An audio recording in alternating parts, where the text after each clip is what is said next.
თოვლი და ყინვა მრავალწლიან კულტურებზე უარყოფით გავლენას ვერ მოახდენს. ამის შესახებ სოფლის მეურნეობის გამოცდილმა სპეციალისტმა და ფერმერმა გიორგი კიტესაშვილმა განაცხადა.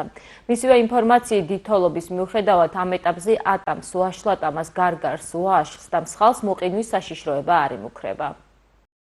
ჯერ კიდევ არ არის გამოტანილი კვირტი, მე მხედველობაში მაქვს ატამი, ბალი, სხვადასხვა სატმები არის. ერთ-ერთი ცოტა დასაძრახია ის ამბავი, რომ ადრეულად ჯიში არის ესპანური ჯიშს ვეძახით ატამს.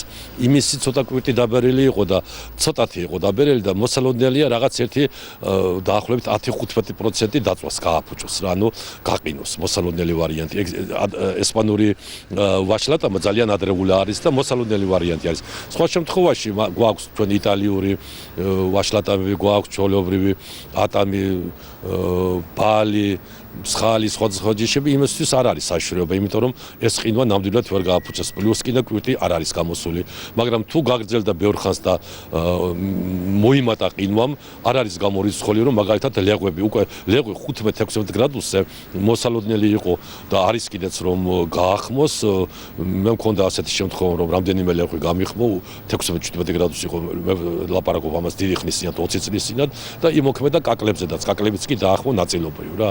ამ ეტაპზე ეს საშიშროება არ იმუქრება ჯერჯერობით და იმედია რომ ყველაფერი კარგად იქნება.